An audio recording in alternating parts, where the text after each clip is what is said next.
And another way of putting it is these two wings of the teachings, they cover the entire path that's expressed in, as we know very well, if we're Tibetan Buddhists, it expresses this lam rim, this path to the stages of the path to enlightenment. So if we're Tibetan Buddhists, we've, especially we're Gelugpa, that's a term we use among us in our tradition. We've heard this phrase 1,000 times, but very often we get very confused about what it means. It seems very odd, very confusing.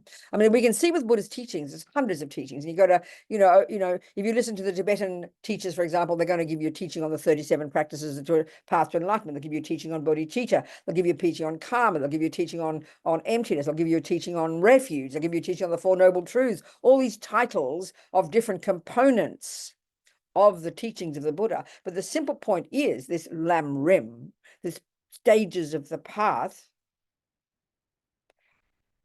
is a package of the whole thing. And the crucial point about it is that all those teachings, which seem to us a bunch of isolated teachings, oh, that's a Buddhist teaching, there's a Buddhist teaching, another Buddhist teaching, another Buddhist teaching. But the crucial point about the lam rim is that each of those teachings fits. The lam rim is all those teachings put together, but in stages. All of those teachings are put together, in an incremental order, in a gradual order. So, really the simplest term for, another term we use for the lam rim literally is gradual path, a graded path, which sounds very quaint and cute, but actually the word we would use for that is the word course, a course. When you study a course, okay, we call even a weekend, this is a weekend course. But if you're doing something seriously like studying physics, it might take you 5 years. You do a course. And we all know, and you do a course in music, you do a course in carpentry. And we all know that each of those bodies of knowledge, to learn them, you start at the simplest level. You start at the most simple. And then you go gradually, and as we know very well, you then graduate from the first one, and you go to the next one, then you graduate and you go to the next one. And then finally you graduate from the whole course. So that concept we really understand. It's just that we don't speak it out like this. So then as soon as we hear that this is a course, a course of spiritual teachings, we get a bit confused because, I think we would not equate spiritual with, let's say, the word philosophy. They seem quite different to us. We wouldn't think of the word, spiritual, and we think of it as psychological. But they're just these concepts, for certain kinds of ways of seeing things. So as we know very well, psychology, this word we use in the West, it's Greek, is about the mind. We know the word philosophy, another Greek word, is really various presentations coming from various people, their ideas about the way the world is. So here, then we think spiritual. We immediately imagine a person meditating. If we say you have a spiritual experience, we imagine something very esoteric and something very unusual and special that popped up out of the blue in your meditation. Oh, I had a spiritual experience. And we're very kind of caught up in that concept, So so that's okay, that's fine. So here, what we're doing, this is certainly the way it is in the Tibetan Buddhist tradition, certainly, and all these teachings are coming, from this vast body of knowledge stemming from the Lord Buddha, and even before that, from these marvelous Indian thinkers and scholars and yogis and saints before that. This is the source of many of these teachings. Lord Buddha went through all those stages that prevailed in India at his time, that had been around for a good couple of thousand years. And he went as far as he could go in that system, and then he diverged in his own direction. In particular, as His Holiness says, it was these amazing Indians more than 3,000 years ago who were the ones who began the investigation into the nature of self. And that really is the heart, is the essence of this path to enlightenment. It is an investigation into the nature of self, or more broadly, it's an investigation into what exists, specifically the self. So then the mind is everything in Buddhism. So these genius, amazing Indian yogis and scholars and thinkers, they're the ones who came up, they started this investigation. We might think in the West we're so arrogant that it was Mr. Freud 100 years ago. No, not at all, And he's pre-Christians as well, those teachings. So it's so this Lam Rim is a presentation of all the essential points of Buddha's views about what exists, about reality, about how things exist. And also it is a vast presentation of the mind. It's Buddhist psychology, Buddhist philosophy, all of these things. So the order of it, like any body of knowledge, you start at the simple stuff and you go to the more advanced. And that's the part that takes time for us. Because when we hear these isolated groups of teachings, like you hear, oh, there's karma, and then we'll say, oh, there's bodhicitta. Most of us don't even know what order, what fits, what comes first, what is what is in the wisdom wing and what is in the compassion wing, for example. And as we know very well, these teachings, way they present this Lam Rim, these stages of the path. One way of dividing is into these the term that's used, as we know, is the scopes of practices. The scopes. The first one is the teachings. Lama Zopa says it: the teachings and practices suitable to the disciple of the least capability. And then the next stage is the teachings and practices suitable to the disciple of the middle capability. And the next one is the teachings and practices suitable to the disciple of the greatest capability. So the fact of the matter is, if you're on the entire path and you're doing all of them, you will do all of them. But obviously you go the first ones first, then the middle one, then the advanced. It goes without saying, Some people might only take the first stages of practice. Some might even go to the second, and some will go to the third. But naturally, and that's why I always use this very simple analogy of junior school, high school, and university. I mean, we use different terms in different countries, but we get the idea immediately. If you open up a book of mathematics, this is a crucial point. If you open up randomly any page in a book of mathematics and you are studying mathematics, that body of knowledge, you open up a page fairly randomly, you will be able to identify, oh, wow, that's middle scope, that's advanced, that's first level, that's junior school, that's high school, that's university. We know that. And if you can't do that, then you're really confused, If you can't do that, you're really confused about mathematics. It's very obvious, but it takes us time for some reason to get our heads around this. Many of us love being Buddhists, love Buddhism. We're totally devoted, but we would not have a clue whether karma is in the first, the second, or the third scope. We have no idea. So if we don't understand that, then we can't get far. It means you can't experience the reality of it, There's a really important point. So we're doing the wisdom wing, which is the teachings and practices suitable to the disciples of both the lowest capability and the middle capability. That's what they're called. And these are also the teachings we share with all the practitioners of what are called the Theravadan teachings, the teachings that you study and practice in Burma or Thailand, for example. These are the teachings of the wisdom wing. These are the teachings of the first and second scopes. And these are the teachings that will lead you to graduate as your own, to your own liberation, to your cessation of suffering, to your nirvana. Then if you go on to the great scope, you add, and that's the wisdom wing. The completion of the wisdom wing is that. And then you add, if you're on the Mahayana path, you add the compassion wing. You add all the teachings about how to cultivate bodhicitta, and you combine that with the teachings on the wisdom component, and then that's how you become a Buddha, the two wings of the bird. A bird needs two wings. A Buddha needs two wings, wisdom and compassion. So one way of looking at that is, we love the idea in our culture. We love the idea of compassion. Many people become Buddhist.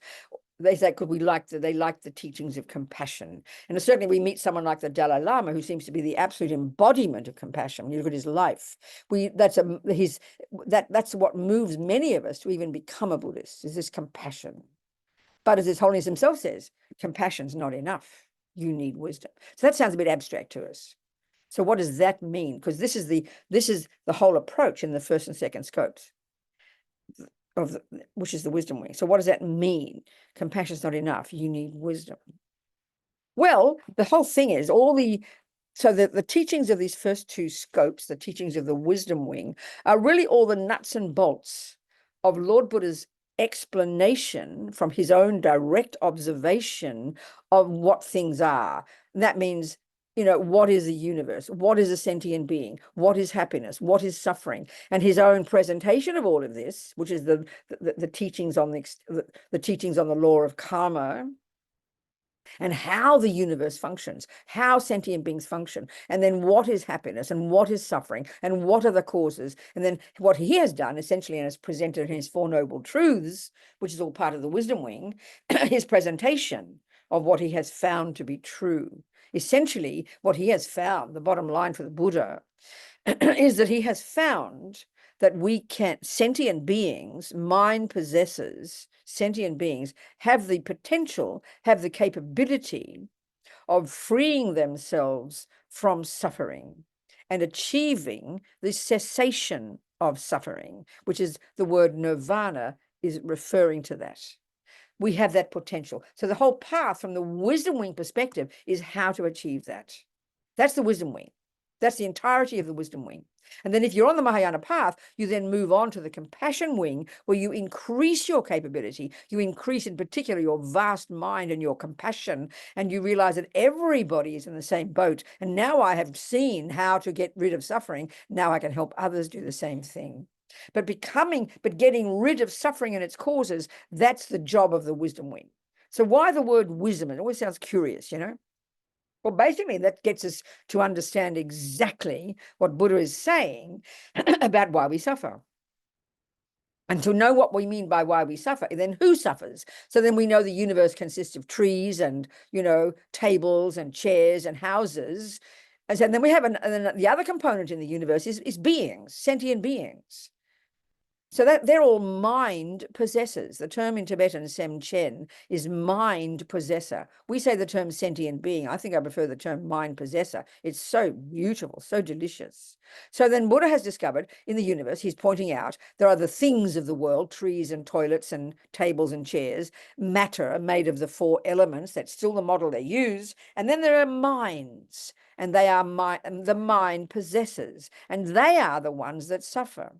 It's sentient beings who suffer. So we need to know what a sentient being is, which means we need to know what a mind is, because Buddha has found that the main cause of suffering, and then indeed happiness, or indeed the main cause of freedom from suffering, exists in the mind. So this is the absolutely central point in the entirety of the Buddha's path.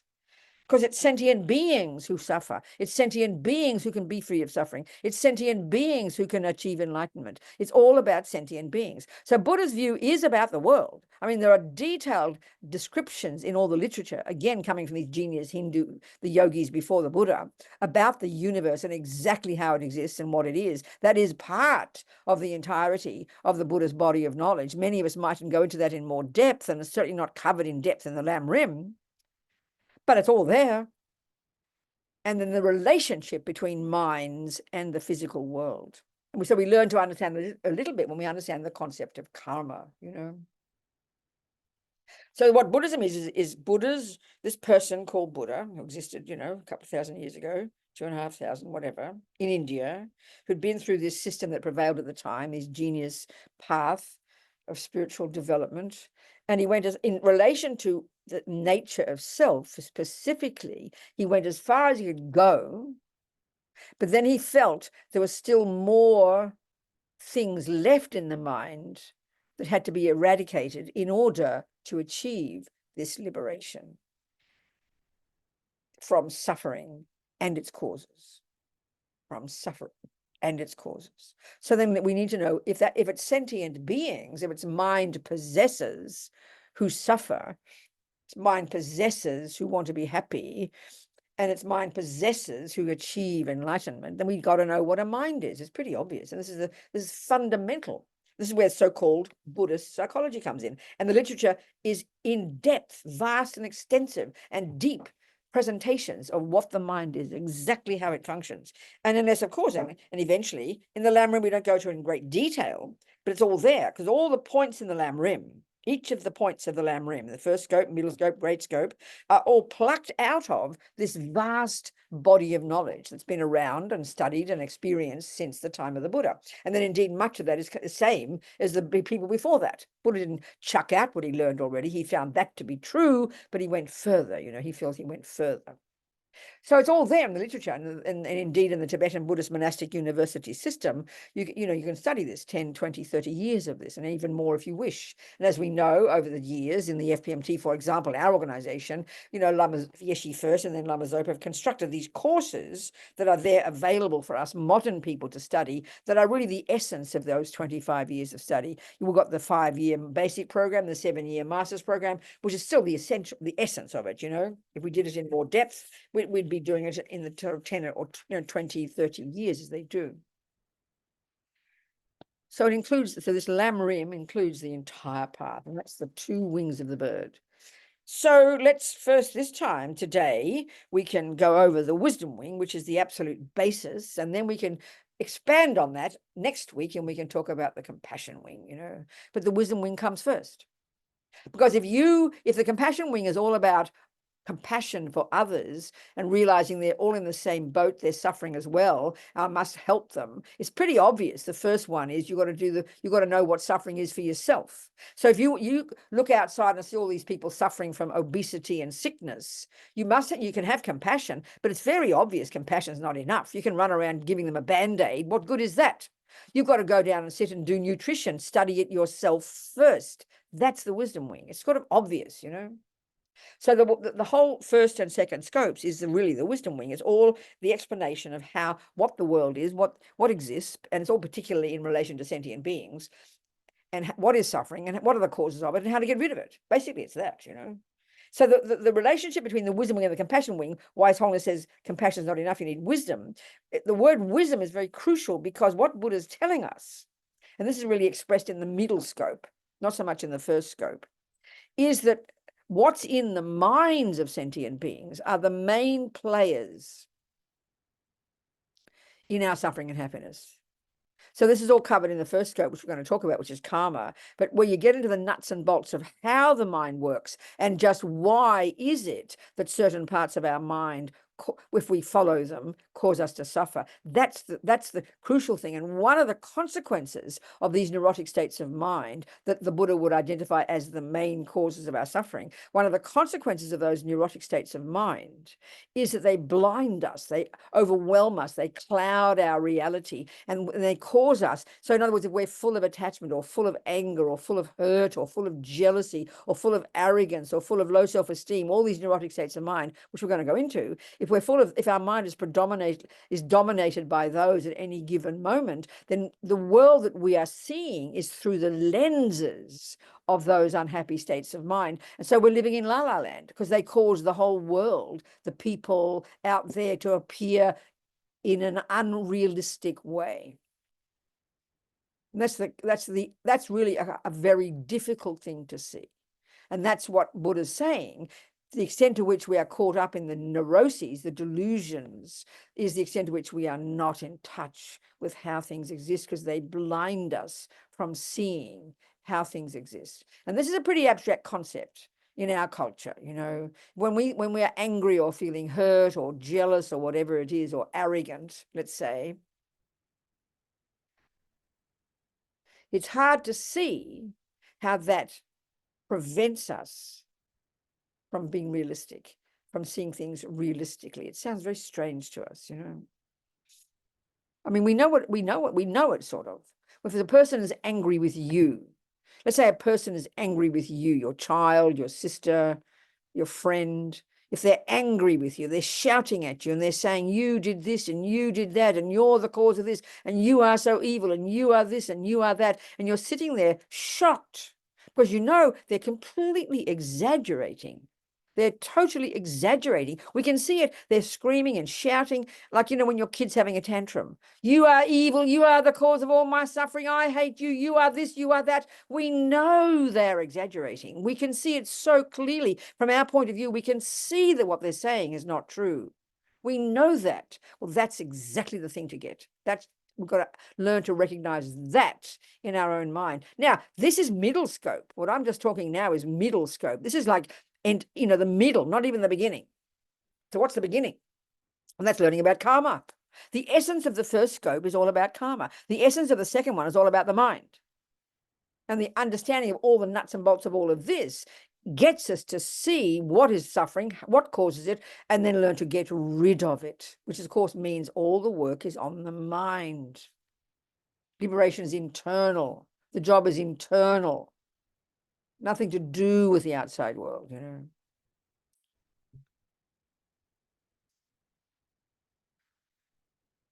So this is the background to understanding this path to enlightenment, you know.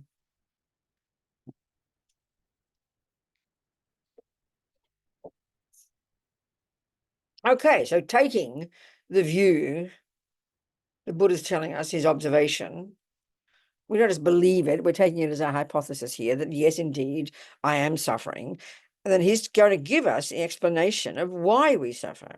Because if you have a problem, let's say, whatever it is, your plumbing doesn't work, you know, your computer doesn't work, the water's not coming out of the tap, it's called a problem. So you know, if until you can identify the causes of the problem, you will never, ever, ever, ever find the solution. This is clear, isn't it? We know that. We know that. So this is what the Four Noble Truths is. One, there is a problem, and it's called suffering. He gives very detailed descriptions of the levels of suffering. Two, there are causes of it. Three, there is the possibility to be free of that suffering and its causes. And four is how to do it. That's the essence of it, really. So let's look at this. I mean, some of us have heard this 1,000 times. Some have heard it never once. But every time we hear it, and it's why it's important to me too, having to say it, I want to say it as if I'm saying it for the first time, because I'm listening as well. So it's so important to keep it fresh. Not go, oh yeah, I've heard that already. Give me something more interesting. No, you'll never get anything if you think that way, you know. Because every time we hear it, it should go a bit deeper, you know. The penny should drop a bit more deep. Oh, I get it. Oh, I see now. I understand that. That's the benefit of listening with this pure motivation, you know.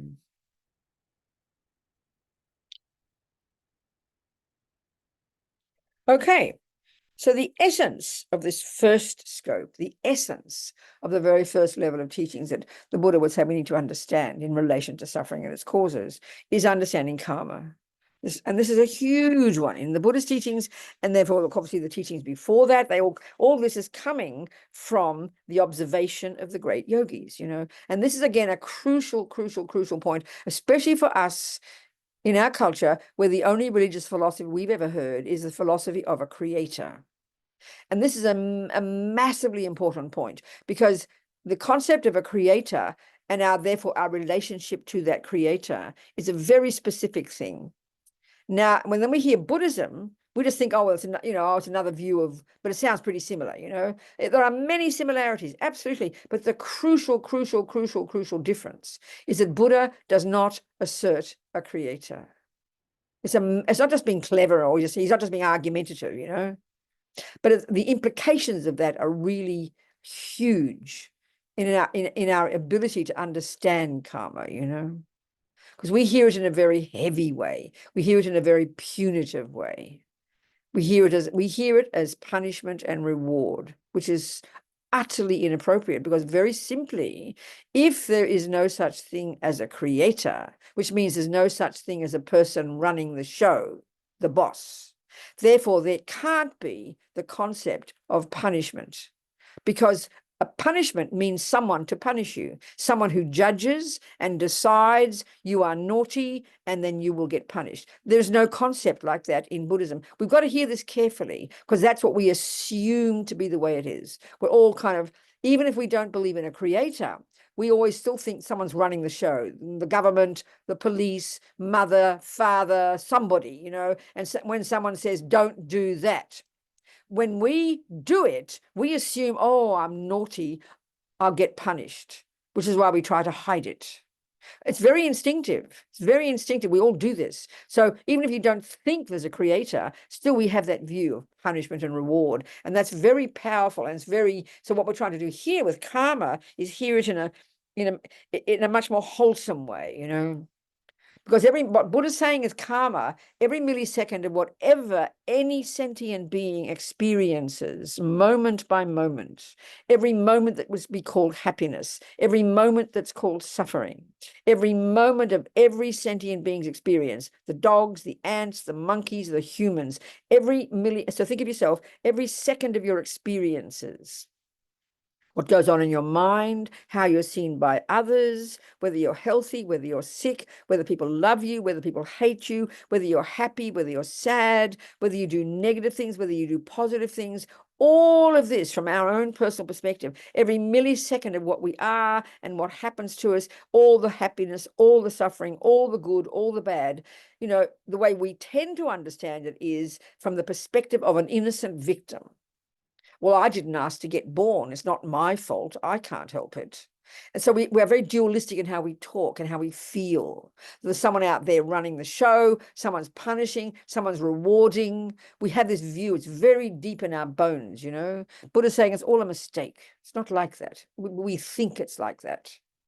So when we hear Buddha talk about karma, just like Jesus, I mean, Jesus Christ has got his little list of 10 don'ts. Don't kill, don't steal. Sound just the same as Buddha's. Buddha's got a little list of 10 don'ts, but the difference is huge.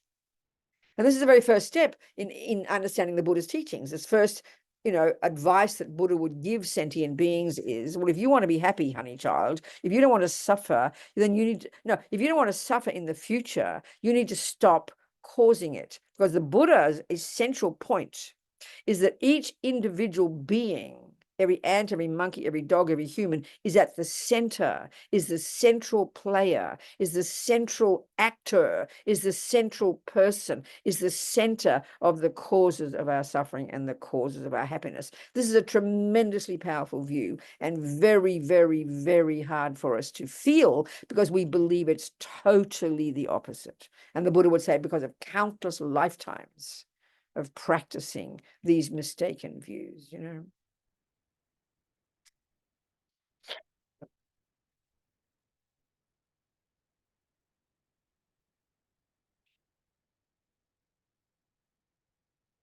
So the very first way Buddha teaches then is relation to karma, the essence of the whole of the first scope. There are more things that he talks about, impermanence and so on and so forth. And that's important too. That's okay. So let's look at that. The very first point, before we get to karma even, the very first point in the Lamrim, Buddha's basically, according to Atisha, this Indian scholar and saint who presented this packaging that is back in the 11th century when he first went to Tibet. And it's the basis of all the Lamrim teachings in our tradition, certainly from Tsongkhapa in the 14th century and since then. So Atisha, basically, he presented these points of the path in this gradual path. And his very first one, he says, we need to learn to look at and become familiar with is this way, the way that everything changes, the way that everything is impermanent. This sounds very cute. Oh, yeah, we know everything's permanent. We know everything changes. Oh, yeah, well, I've realized impermanence. But it's a huge one, because it's one of the very first teachings that Buddha gives. And it's certainly less complicated than the more advanced teachings, like everything is empty, far more less complicated than that. But it's the way Atisha presents it. It's not just the general teachings about how things are impermanent, how things change moment by moment, but Atisha wants to give us a wake-up call.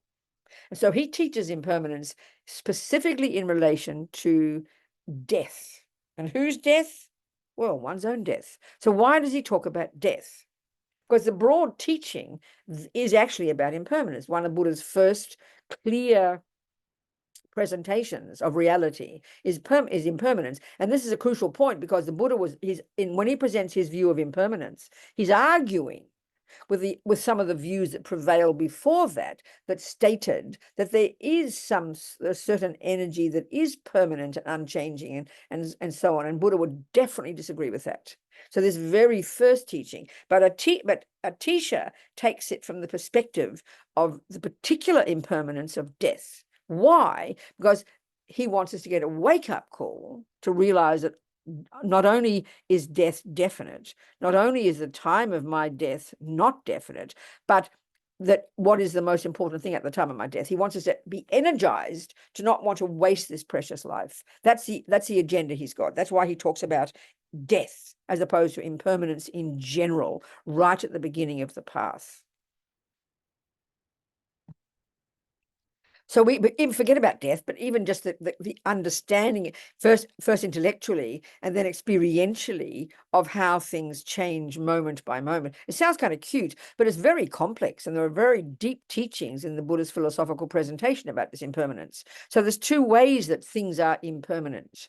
There's the gross impermanence, and then there's what they call subtle impermanence, which is really can only really be cognized in the depth of your meditation. It's very quite subtle. But the one that a teacher's only concerned with is the gross one, and in particular, death as an example. And his agenda is, as I said, to give us the wake-up call when we realize that as Lama Zopa says, best to think I will die today, because that'll give us the energy to not waste this precious life. But impermanence in general is the fact that things change moment by moment. And that is already an amazing realization if we can get that. That'll really completely help us change our lives. All the Lamas say, if you begin to even realize impermanence, that, things change moment by moment, death could come at any time, then you're going to be much more realistic, have much more equilibrium. Because part of our problem is when bad things happen or when good things happen, we grasp at them as permanent, meaning set in stone, absolute, unchanging, and this sounds like that things are empty, but that's way more subtle, and that comes later. But if we can loosen the grip of seeing things as permanent, forever, unchanging, which causes so much pain, already we can change radically, because the fact of the matter is very good things can happen to us, and because of that, and then we will grasp at it as permanent. Wow, now I've found happiness, it's going to last forever. And then when a bad thing happens and the bubble bursts and you go crashing down to despair, this is why we kill ourselves, because we can't see the light at the end of the tunnel. We think this is forever. So even we can begin to understand impermanence, that can help us be more stable in our relationship with the bad things happening and with the good things happening, both, That's not stated so much in the way it's presented in the Lam Rim. He just wants us to think about death, but I'm not going to go into that here. So that's a powerful teaching, impermanence. Beginning to loosen the grip of ego, So then the one of karma, which is the essence, really, of the first scope. We've all talked about this 1,000 times, but let's look at the essence of it. And the key thing is to see the experiential implication of it. That's the point, So basically, Buddha's view is that all the sentient beings in the universe, and when we go to the middle scope, is when we look at the way the mind works. But basically, we have to say it here in order to understand karma. There's trillions upon trillions upon trillions of mind possessors, sentient beings. And if we're used to the materialist scientific model, and if we're used to the Christian teachings or the Jewish teachings or the Muslim teachings, this is where we really need to understand the background to this view about karma, because it's very, very, very different, fundamentally different. So for the Buddha, if we want to understand karma, we need to understand what the mind is. This word mind is so powerful in Buddhism. We go into details about how it works in the middle scope, but here we're going to know what a mind is. Because Buddha says that what he has observed to be true, and indeed the Hindu genius yogis and scholars before him found this through their own observation in the subtlety of their meditation. They're the ones that cultivated this brilliant skill called the ability to achieve samadhi, this subtle state of mind that accomplishes this extraordinary subtle state of concentration. When you've accomplished that, you've accessed these subtle levels of your mind, which enable you to see there are more sentient beings than we see on this planet of this earth, a few humans and a few animals, that there are a whole range of sentient beings, a whole range of mind possessors, all of them, every one of them at any given moment experiencing whatever they're experiencing, intense suffering or intense happiness, all according to what they have created themselves. And when we understand even this most basic point, this is so powerful for us to begin to understand karma, because the feeling we have, is what we have to look into our minds. The feeling we have when good things happen, for example, good things, it's the feeling of being lucky. Wow, aren't I lucky? Aren't I lucky? As if we're this innocent victim that somehow didn't do anything to cause those good things. But in that case, we are happy. We don't mind. But when the bad things happen, look at the torture, look at the suffering, look at the pain that we all experience. It's real pain, real suffering. We literally go mad. Sentient beings go mad when bad things happen because we can't stand the pain. And the assumption of this is somehow we don't deserve the bad things. And so the pain we experience is due to this view of feeling we're this innocent victim that's separate from everything. And it's random. Someone made me, someone created me, someone put me on this planet, and someone does bad things to me, all of which are unfair, all of which have nothing to do with me. That's explaining how we feel. We know this is true, but it's so instinctive we can't articulate it.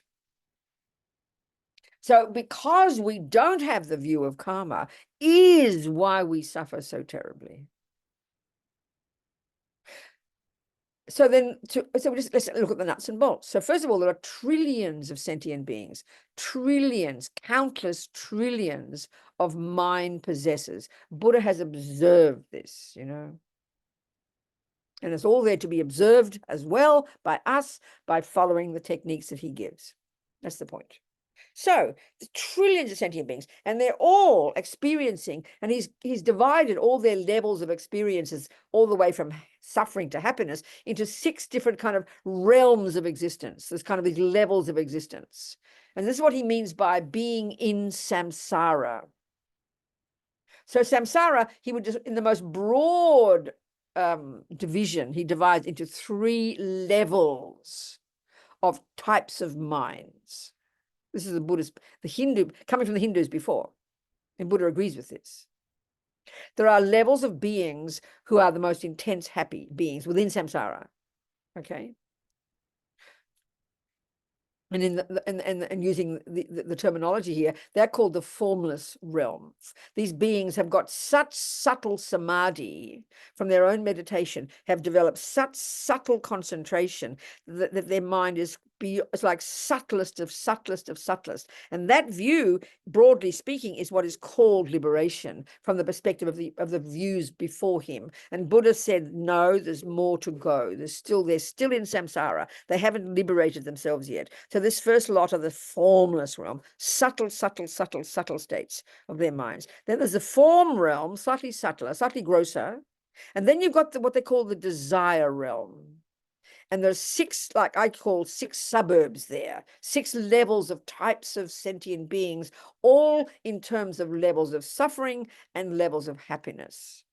So the subtlest, the most happy on the spectrum are the God realms. And this is equivalent to what the Hindus call, what the Muslims call paradise. It's equivalent to what the Christians call heaven. So it seems to me, it's my way of putting it, over the centuries and centuries of human endeavor, all humans looking for the meaning of life, and they come up, it seems to me, in different countries at different times, they've come up with similar observations. We're also arrogant with our views, we think we're also isolated. But it seems to me the Christians, the Muslims, the Buddhists have seen similar things. These great yogis in their meditation or in the subtle level of their mind, seen beings who are totally blissful, and they call it heaven. And if you have the view of creator, God, that's where God lives. God created this, and you go to be with God, and that is the final goal. If you're a Christian, that's how they talk, isn't it? Roughly speaking. No, Buddha would say that's a God realm. It is blissful, definitely, and it's the fruit of virtue. It's the fruit of good qualities. So it's blissful, radiantly happy, and your physical energy is very subtle, like light bodies. Buddha agrees. There's a state of being called that. And the sentient beings experiencing it are not being rewarded by a creator, which if you're a Christian will be the view. God rewards you. No concept like that. There's no rewarder. There's no punisher. We do it to ourselves. So that for the God realms, these states, a couple of these states of incredible bliss, and they are the fruit of past virtue. Because the fundamental point that Buddha's making, we're going to go into it, the fundamental point about karma is, as I said, every sentient being is experiencing moment by moment the fruits of their own actions. It's not given to you. It's not done to you. It is not caused by someone else. The words are very simple, but to begin to understand this experientially is pretty subtle, I tell you. So the God beings, the beings who are in the experience of gods, are experiencing incredible bliss, incredible joy, mentally and physically. And that's the fruit, the accumulation of their good qualities. Then you've got the human on this spectrum of sentient beings, and within the 6 realms of this sense of the desire realm, you've now got humans. So Buddha's had this view for, this has been around for a long time. And eons ago, a human birth before this planet was a more subtle level. But basically, if you compare the joy of the gods with the joy of humans, clearly humans are not so, we do not have light bodies, I promise you. We've got these bag of bones looking like a bunch of apes, right? So we have capacity for happy feelings in this human realm, but it's pretty gross in comparison. But nevertheless, for the Buddha, if you want to get enlightened of all these different realms of existence, the best rebirth to get is a human birth, because you have the miracle of access to your virtuous qualities. So the human one is not too bad. Then further down, you've got now the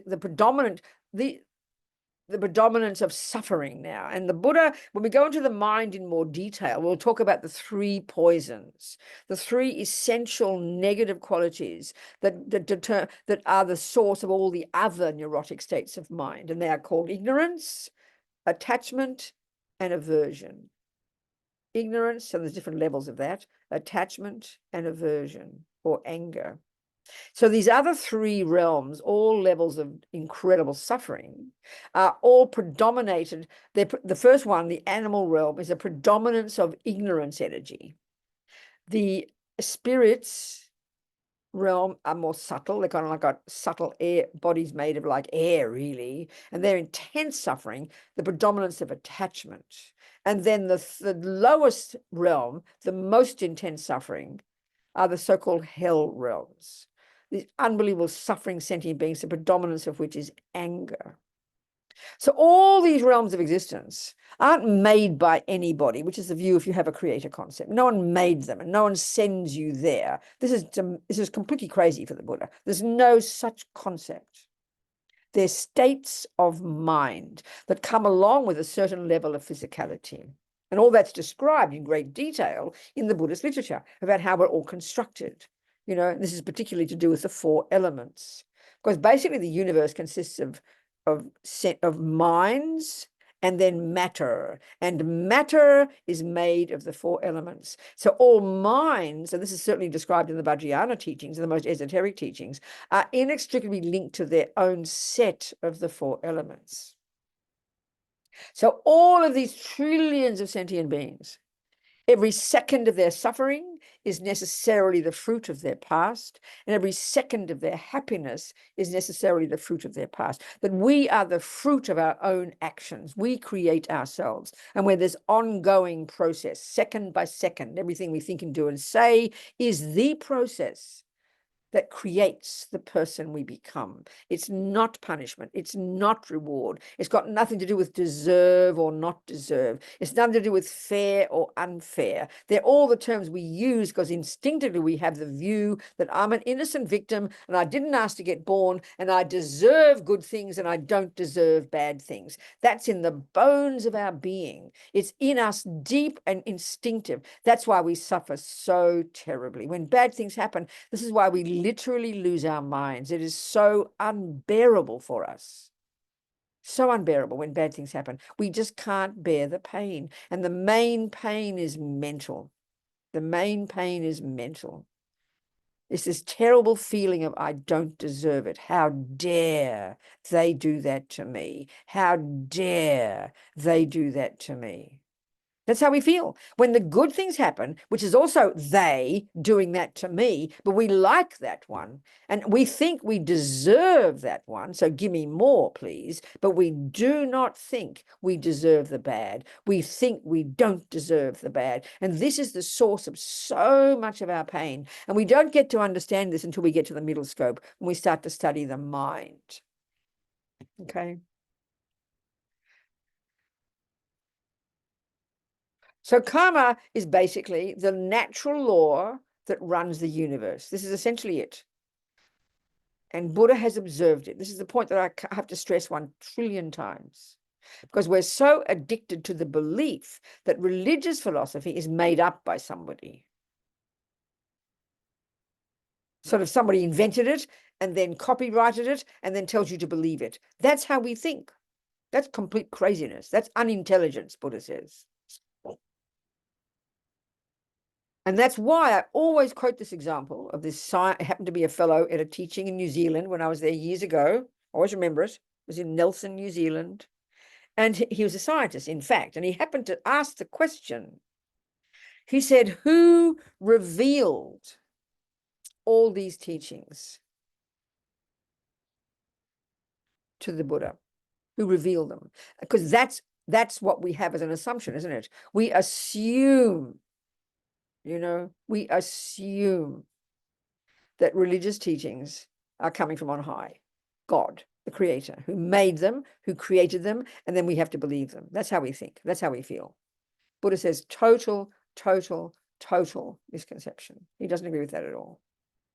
This is hard to hear. It is hard to hear, so hard to hear.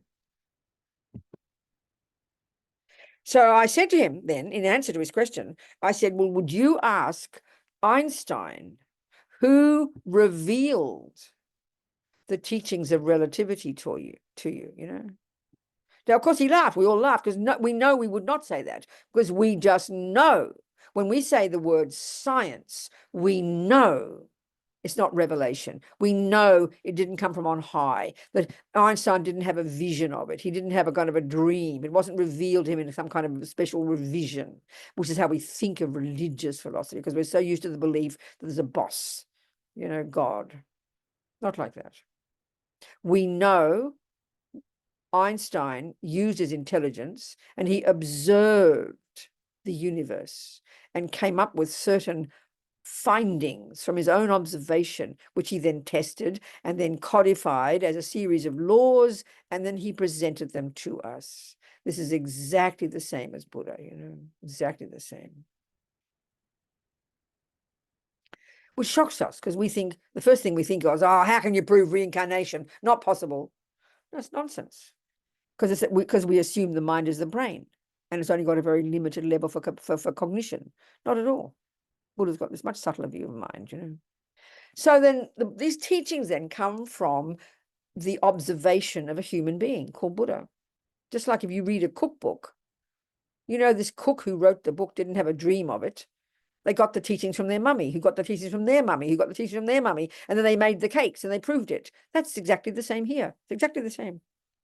You don't believe it, but you take it as your hypothesis. So this view of karma, this natural law that runs the universe, or if you like, I find even, it's the natural law within which our minds run.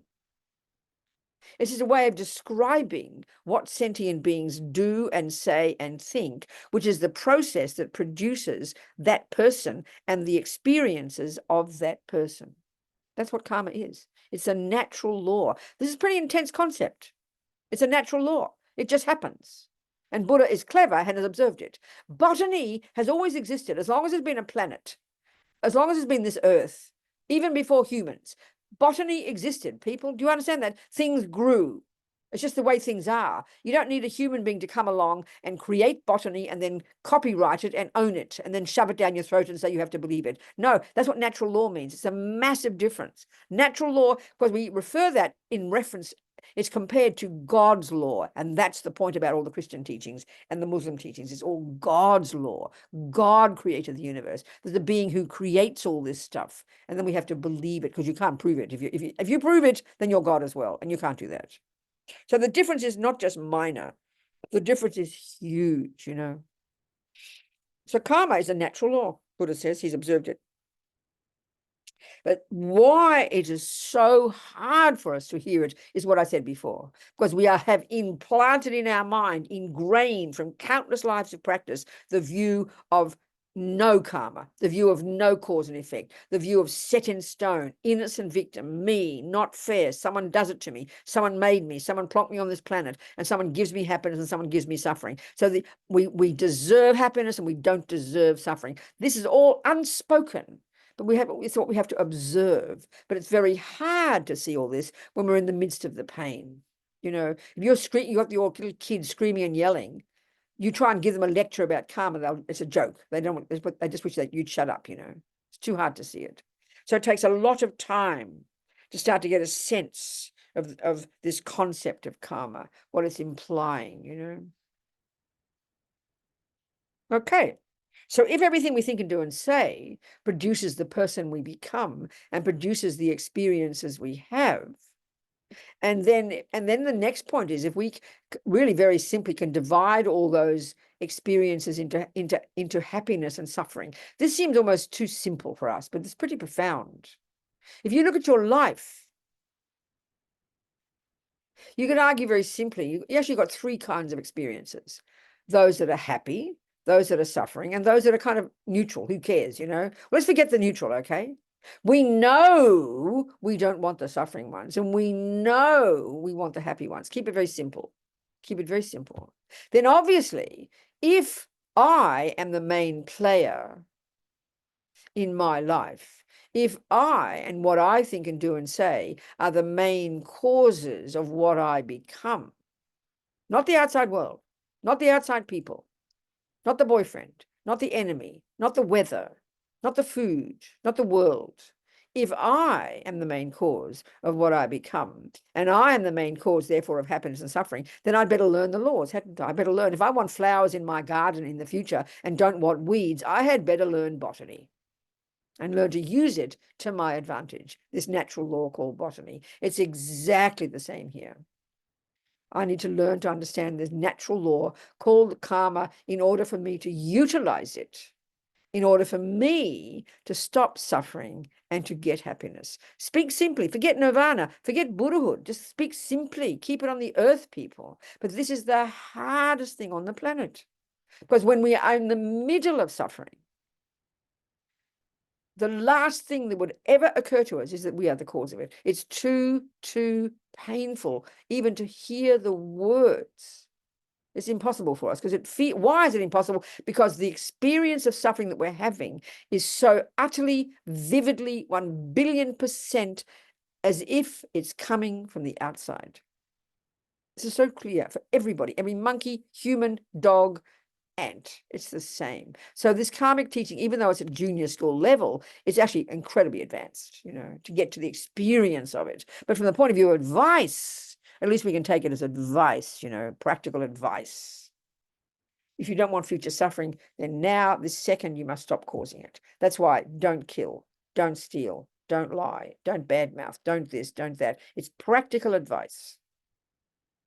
In other words, with botany, basically it's like the gardener says to you, well, if you don't want a garden full of weeds in the future, the very first thing you have to do is stop planting weeds. That's it. First one, at least stop planting more weeds, you know. Then you can learn to purify the weeds that are there. That's called purification practice, which we can do with karma.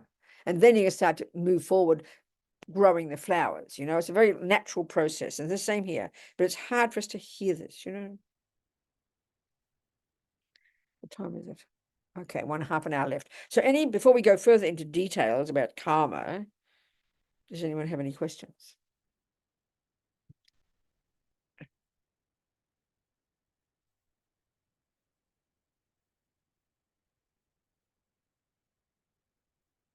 Okay, that's fine.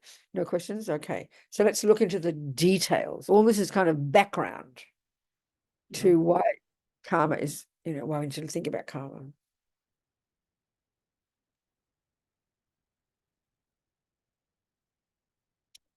Okay.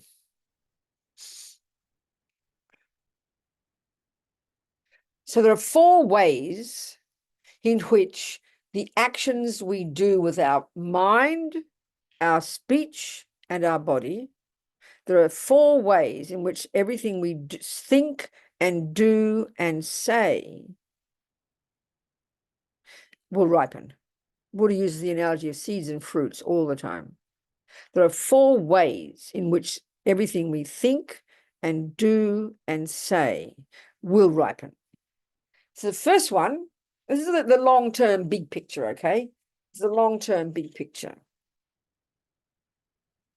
The first one is the type of rebirth within these realms of existence, because we've all got the potential to be any one of these: hell being, spirit, human, God, formless being, form being, all these different types of sentient beings, because they're all experiencing the fruits of their past actions of body, speech, and mind. So, then we need to know if that's true. And then we look at it and we think, well, I don't want suffering. I'm sick of suffering. Come on. And I'm talking ordinary suffering here. There's much more subtle levels of suffering, but simple suffering, ordinary suffering, the bad things happening. It is very clear. Every one of us here would agree, you're right. I do not want future suffering. So the first way that would ripen, the first way suffering would ripen is as a type of rebirth. Now that's very abstract for us. It's very abstract to think I could turn into a dog. I could turn into an ant. That's very abstract for us. So even if you want to think about, if you get another human realm, even think about within the human realm, you can say with certainty, I don't want bad experiences. I don't want to be poor. I don't want to be unhealthy. I don't want to have people dislike me. I don't want to be abused. We can say that with certainty. But this broader way of suffering is in terms of the type of rebirth we get. And that's the first way that our karma ripens, type of rebirth. Now, within that rebirth, then the other 3 ways would ripen. So let's take the human experience as our example. Forget the other realms of existence. So let's just say, and in our case it's true, we have got a human birth. Now it happens to be, for the Buddha, the cause of our getting a human mother as opposed to a dog mother or an ant mother or anything else. It's not just good luck or bad luck, and this is the key one about karma, very powerful. We caused this. We created the cause to have this human mother, and the cause of it was unbelievable goodness of non-harming, a habit of non-harming, in particular non-killing. So we must have accumulated strong habit to not kill from past lives, and at the time of our past death, a few weeks before we found our way to our present mother's human womb, a karmic seed of non-killing at the time of the death of the past person, whether we were a dog or a human, we were beginning the death process. And one of our past virtuous karmic seeds of non-killing was triggered, that then became the cause for us, once we did die, to find our way to this new mother's human womb when she hopped into bed with our daddy. We caused this. This alone is so powerful. It's mind-boggling. This is a concept we do not have from the materialist point of view, and it is a concept we do not have when it comes to the Christian point of view or the Muslim point of view, the creative views, because the big view there is, in both cases, the materialist view and the other ones with Certa Creator, both say that the package called I, began in the womb. That God puts the soul there, or mummy and daddy have sex and the egg and sperm come together. There's no I before that. Big difference for the Buddha. Big difference for the Buddha. This rebirth is the fruit. The main cause of it is me.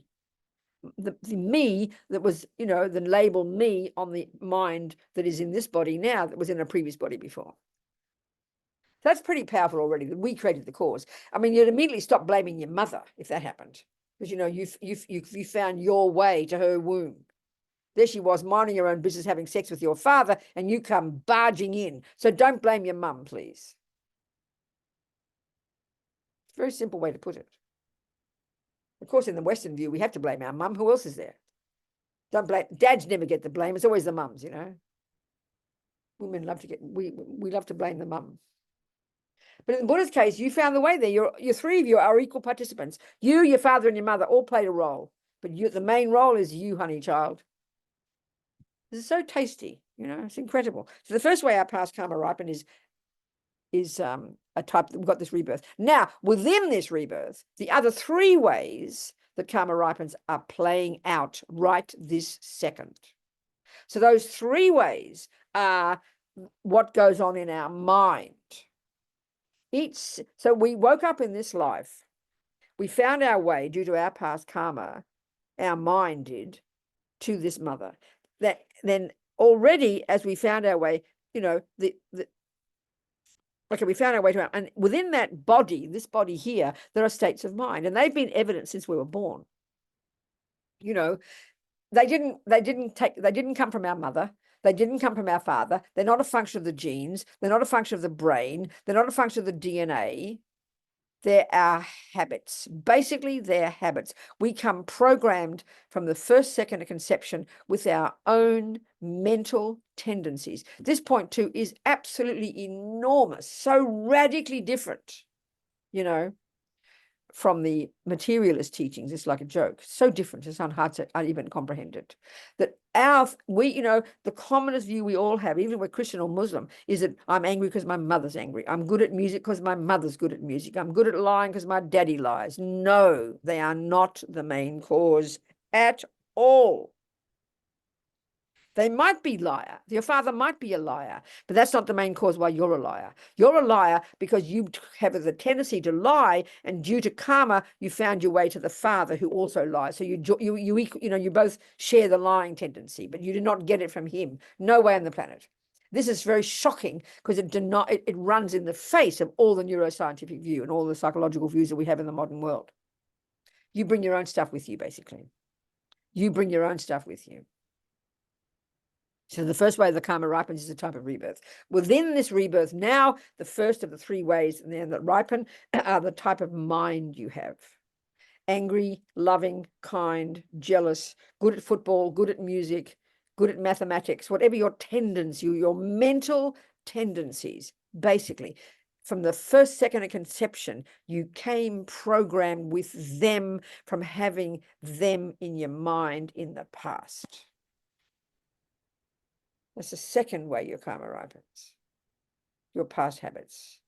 Third is called experiences similar to the cause. The first one's called the fully ripened result, the type of rebirth. The second one is called the tendencies, the habits, if you like, mental habits similar to the cause. So obviously, if the habit is to play piano, you must have done something like that in the past. If your habit is to lie, you have the tendency to lie. If the habit is to be good at football, whatever the tendencies are, it's hardly mysterious, You come programmed with these. The third one is called experiences similar to the cause. And this is the one that's very, very, very, very hard for us. Basically, experiences similar to the cause is really the way we are seen and treated by others. Speak simply. We are very social beings, aren't we? We don't live on our own. We have mothers, fathers, siblings, rats, cockroaches, neighbors, dogs, cats. All our lives are lived in relation to other sentient beings. And we can divide all those sentient beings into friends, enemies, and strangers. So 99.99999% of just the human realm and the animal realm are strangers. They don't touch our lives. Then the other few are those who harm us and those who are kind to us. And we can see they shift roles, there's no question. But we can see that. We have experiences of being treated nicely. We have experiences of being told the truth, of being believed, of being stroked, being given things, lovely things happening, people liking us, being kind to us, being good to us. And then we have experiences of the opposite. We know that, of people being mean to us, harming us. I mean, look at the world. So the level of suffering that some people have a predominance of is the physical suffering, isn't it? Poverty, sickness, being abused, raped, beaten, stolen from, They're very physical, aren't they? But some of the suffering we have is not that. It's just mental. People don't like us. People lie to us. People, are angry with us. So it's mental. Mainly we have mental suffering as a result. We know it. It's tremendously powerful. But also there are all the good experiences we have. But our trouble is, because we're so greedy for those, because we just assume that it's my right to have good things happen. We just assume it's my right that people should be good to me. We assume that. I mean, it's a very shocking assumption, actually. It's very kind of arrogant if we understand karma. We have it. It's very strong. The ego just wants that. Ego assumes we deserve good things, and so we just take them for granted. A person is kind to us, we just take it for granted. But it's the fruit of our own past virtue. Every time a person is kind, every time a nice thing happens, every time a person smiles at me, every time a person gives me something, every time I walk into the shop and someone says, good morning, how can I help? Every time someone, you ring up the shop and they answer the phone and say hello, every time a good thing happens, every time a car lets you pass on the road, all these millions of tiny events that make up an ordinary day that if you analyze them would be called good experiences, called happy experiences. They are the fruit of your past actions. But we don't even think about this. We just greedily take them for granted and demand more. But the moment a bad thing happens, we have a mental breakdown. We cannot bear the pain. This is not criticism, people. This is why we suffer. We should have such compassion for ourselves when we see this. But we don't. We just hear it as, if we hear it as blame. Oh, you mean I'm a bad person, am I? No, that's not what's being said at all. But we understand the experience. We all know these things. We feel it. So this is called experiences similar to the cause. And the fourth way karma ripens in this life is called environmental karma. It just means the very physical world itself, including other sentient beings, how they impact upon us. So all of these are the main cause, my past actions. As His Holiness says, karma is self-creation, basically. Very intense view. So use one example. Let's say the example of anger, just not even a physical action. So then anger, the cause, first main result of that would be a lower realm rebirth. Well, that would be to do with an action as well. So forget that, we've got a human birth. So forget that. So we've got a human body. But within this life, the first result of anger, it would be to have the tendency to be angry, the tendency to continue to be angry. We can see this in other people, in ourselves. Since we're little, our first response was, how dare you do that to me? And the pain, see, but this is the thing that we understand our minds, not to be criticizing ourselves. We've got to see the pain that this causes. We have to see the pain that anger causes me. It's hard to see this, because anger is saying, the voice of anger is saying, it's not fair. I'm allowed to be this way. Look what they did to me. That's the pain of anger, the voice of anger in ourselves. So it's hard to see the pain it's causing us because we believe the other people are the cause of the pain. So it's very hard to see this. So the first result of anger is to have a tendency to keep being angry, to interpret things angrily, to interpret things as wrong, to interpret the people as harming. The second way that anger would ripen as an experience, people get angry with you, or you perceive them to be angry with you. They're impatient with you, Even if right now you're not being angry. That's the point. The example for, experience similar to the cause of lying would be that people don't believe your words, even if you're telling the truth. The example of stealing, experience similar to the cause of stealing, even if you're generous, people don't pay their debts. So you can have any or all of these three tendencies in this life. You might have no anger in this life. You might wake up with no tendency to be angry, but you have the experience similar to the cause of anger from past lives. So even when you're being patient, people are angry with you. So you can have one or both, either way.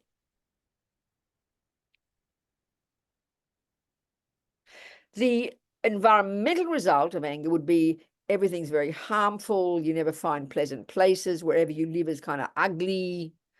You can never find a pleasant place to live. There's always a lot of noise. It's kind of violent. The environment you live in. We can see this. Every tiny thing we ever experience.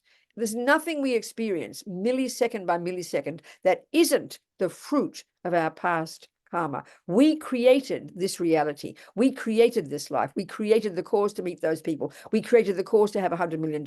We created the cause to be poor. We created the cause for people to love us. We created the cause for people to hate us. We created the cause to be stolen from. We created the cause to have pleasant view out your window of roses growing. We created the cause to have pleasant sounds and not much traffic. Everything out there is our karmic appearance. As Lama puts it, it's kind of profound, but very hard for us to see. Because the feeling we have is, I've been plonked on this planet in isolation, and all these things happen to me, It's all good luck and bad luck. It's so superstitious, So every experience of the way the physical world impacts upon us, every experience of what sentient beings think and do and say and treat us, every experience in our own mind, all of these are the fruit of my past. This is why we have to learn to know our mind. The very first level of karma is just simply control your body and speech. I'm going to more detail here. It's simply control your body and speech, because if you don't want these experiences and you cause them, you better stop causing them in the future. If you know that you've got diabetes and you caused it by eating the wrong foods, you better stop eating the wrong foods right this second, so you don't get diabetes in the future. So we learn from this experience, but it's very hard to do this. It takes a lot of inner work. Because the pain we experience in this life from people harming us is very, very, very real. And the tragedy is we never own the good things, though. We just take them for granted. We don't even look at them. This is a sad thing. Time is it? 10 minutes to go. So I think now we have to have some questions, please. I've been talking non-stop for 50 minutes. You have to ask me some questions now for the last 10 minutes. Any question? To start the ball rolling, somebody. Venerable Robina, this is Anthony. Can't see me on this camera. Okay, no worries. Just talk to me, Anthony. Good. Good to see you. So it sounds like, a lot of times when I'm meditating on emptiness, I forget that it's almost like you have to build upon it by reflecting on impermanence, karma. That's exactly right, honey. That's the whole point why it's called a gradual path. That's the whole point, Anthony. All of this stuff is coming from the very beginning, and this will come to us. And this is the preparing. All this leads to emptiness. Exactly right. That's exactly right. That's why you can't just leap into emptiness. Not possible. It's exactly right, Anthony. Exactly. You hit the nail on the head. Are you still there? Yep, we're still here. Where does renunciation fit in with? All I'm talking about is that exactly right. This is the result of exactly everything I'm talking. Everything I'm saying now, the conclusion is I'm going to give this up. I'm sick of it. That's what renunciation is, Anthony. You got to see the shit first. You got to see the garbage first. You got to see the suffering first. Then you give it up. You don't know what the garbage is. How can you give it up? Renunciation just means giving it up. I'm sick of it. You got to put your hands in the shit first and identify it and think, I am sick of this pain. I'm going to give it up. That's exactly the first and second scopes. Understand? Yep. Good. Done. Okay. Very good. Well done. Next question. Anybody else, please? Questions? Very good point, Anthony. Excellent point. Nobody? Nothing? Anyone? Huh? Nothing? Well, okay then. So we finished. Can I ask a question? Absolutely. Who are you? Yes. Who is it asking? John Giannetti. Okay, John, talk to me, sweetheart. Talk to me, dear. Go on, talk. I've always wondered if somebody has trouble with reincarnation, how does the teaching on karma, how can they use that just for this life? Or how would they apply it just for this life? I understand. It's going to be fairly limited, but it's still not unreal. It's still not, it will be a limited understanding of it, but I think there's a very powerful way to use it. the most basic way, but we really miss this completely. And basically it's this, John. Right now, the feeling we have is somehow, well, I'm allowed to think what I like, and I'm allowed to say what I like, and I'm allowed to do what I like. And when we say those words, there's an implication that somehow they don't have a result. There's no, I'm allowed to do it. In other words, we have a view that someone's sitting on top of us. It's our mother or the government or, or the boss or our auntie. There's someone out there that's telling us what to do. So we stand up like little rebellious children and say, I'm allowed to do what I like. So then the feeling is, in other words, the view we have already is one of punishment and reward. The only reason we think we should be a good boy is because we won't get punished. So then we get fed up with sitting there being bossed by somebody. We think, oh, I can do what I like. Meaning what we mean is that it doesn't matter what I do. It doesn't have a consequence. It's simply, we have that view already. So meaning, and so then basically what Buddha's saying is that's a load of rubbish, because everything you think and do every day, forget future and past lives, everything you think and do and say just today is the process of producing you. So it's hardly rocket science. If every day, we understand this when it comes to being a musician or a carpenter. Every day that you study, you decide, I want to be a carpenter, everything that goes on in your mind in relation to carpentry is incredibly important, and that you must have the accurate thoughts. And the accurate thoughts and programming your mind with accurate thoughts about carpentry is what produces the carpenter. So in that perspective, you'd never say, well, I'm allowed to think what I like. I can think that 4 inches is 7 inches if I like. Well, you can, but you won't become a carpenter. It's a load of rubbish. So I can do what I like is a meaningless, absurd nonsense. So when it comes to being a happy sufferer or a suffering person, we don't realize that our thoughts count.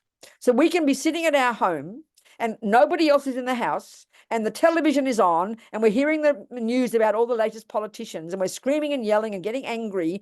And then we say, well, I'm allowed to be angry. Look what those terrible politicians are doing. But we don't realize that those angry thoughts are producing the person I become. We just think we're an innocent victim and all the politicians are doing it to me. So we're quite schizophrenic. So when we have the understanding that my thoughts right now bring immediate result. If I can practice being patient right now, if I can practice not screaming and yelling right now, this produces a more happy person right now, even though life is difficult. We can see, I think that's the real way about karma. It's logical, but we're so demented, we even say, but I'm allowed to be angry. Look what they did to me. And so we don't realize that anger is hurting us. We don't realize it. That's the real one I'm saying. We don't realize that those angry thoughts are hurting us right now, are making us crazy. Can you see my point? Yes, that's very helpful.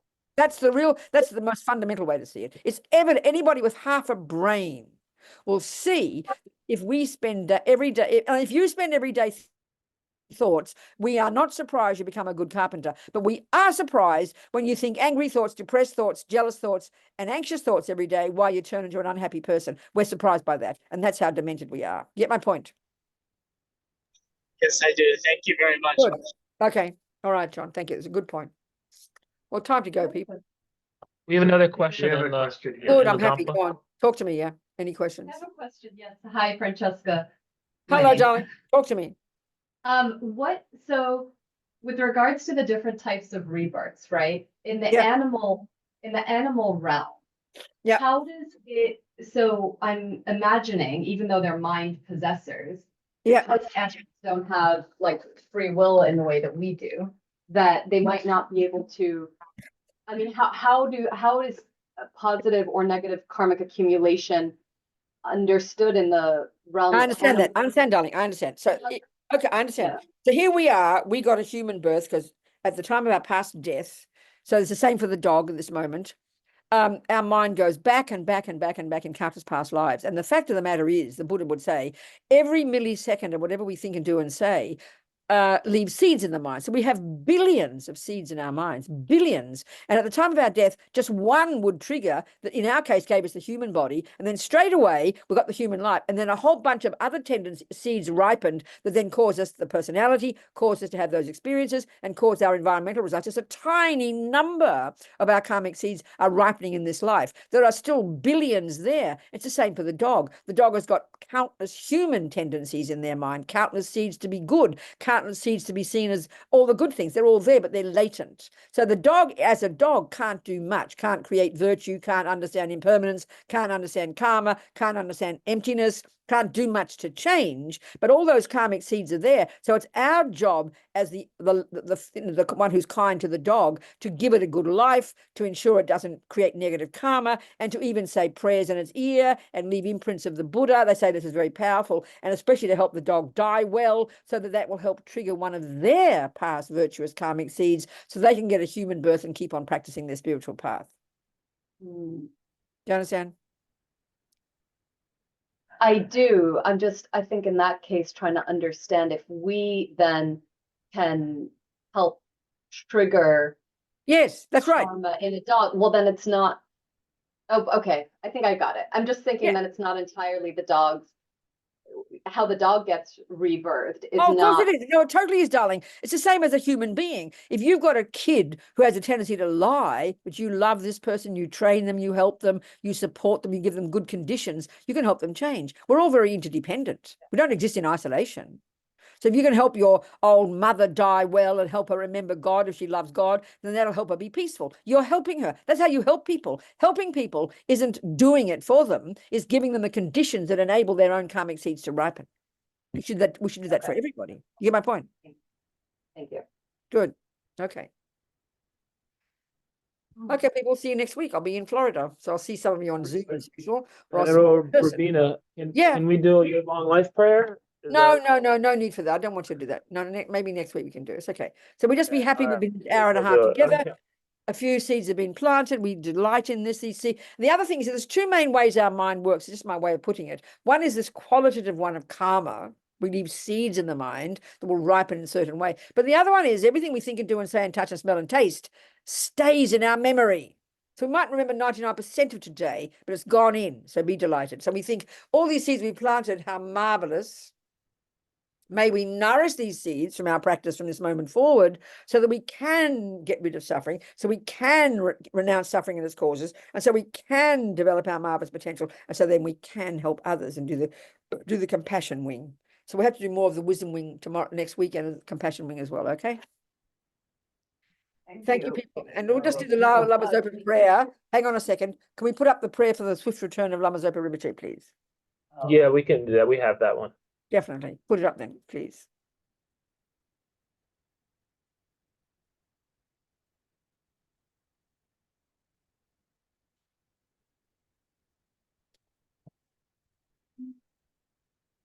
Is somebody getting it? Yeah, here we go. Very good.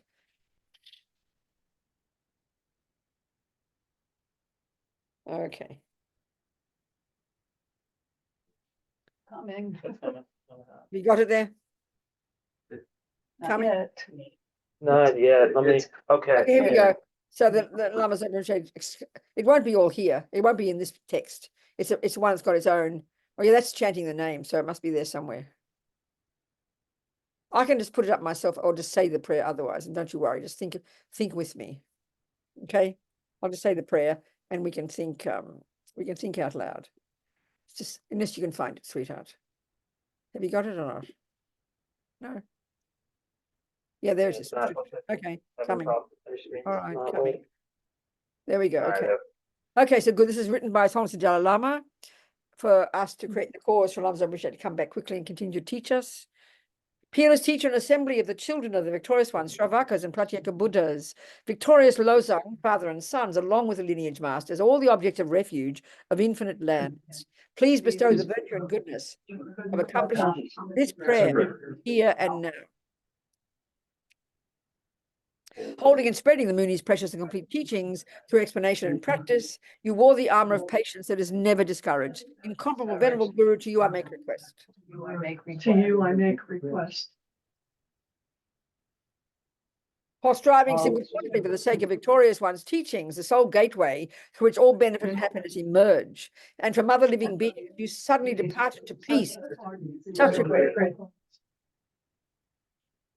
Nevertheless, through the undeceiving truth of the blessings of the ocean of the three jewels and the great waves of bodhicitta of the children of the victorious ones, may the smile of a reincarnation swiftly beam in glory for fortunate disciples. Thank you, people. See you all next week. Much love. Thank you so much. Thank you, Venerable. Bye, sweethearts. Thank you, Venerable. Thank you. Thank you.